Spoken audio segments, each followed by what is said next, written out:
Во изминатите 24 часа во државата се регистрирани нови 28 заболени од COVID-19 од тестовите кои се направени на вкупно 660 пациенти. Во овој извештаен период нема инфицирани од Кочани, а најбројни се евидентираните од Скопје, вкупно 11, во Прилеп 9, во Велес 3, во Куманово и Тетово по 2 и во Валандово 1 заболен. Со денешните вкупниот број на заболени во државата се искачи на 1259 лица, а бројот на починати изнесува 56. Меѓутоа, денеска речиси сите национални и други медиуми го пренесуваат коментарот на кочанката Александра Ангелова на Фейсбук, која револтирана поради состојбите и третманот со заболените на инфективна клиника, објави дека во нејзиното обкружување владее целосен хаос. Еве што таа напиша: "Ма какво менаџирање, каков способен здравствен систем, браво. Не знам ни сами дали си верувате во бајката, кога и човек како мене со челични нерви успеавте да го изреволтирате.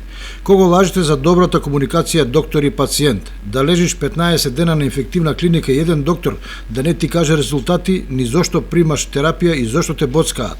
Кога прашуваш за вода да ти кажат дека се потрошила донацијата, а на телевизија кажувате бебе на посебна исхрана. Каква е таа посебна исхрана? 3 дена да ти велат дека ќе земат бриз за бебето, а не земаат. Гајле ви е и дали има чиста облека или парно за доколку испереш нешто да се исуши. Да ти кажуваат спреми се, си одите, а за 15 минути да дојде друг да ти рече не си одите.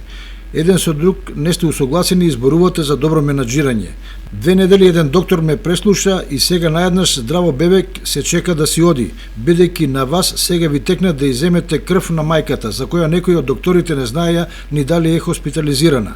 Со чии нерви си играте вие? Вие штом не можете на крај да излезете со стабилните пациенти, Господ нека ни е на помош на критичните. Единствено големо браво за педијаторот, целосно посветена и одговорна. Сечие трпение и сечие истреност има крај. Постскриптум. Додека ве слушав на телевизија и јас верував во вашата бајка, вели во својот статус кочанчанката Александра Ангелова.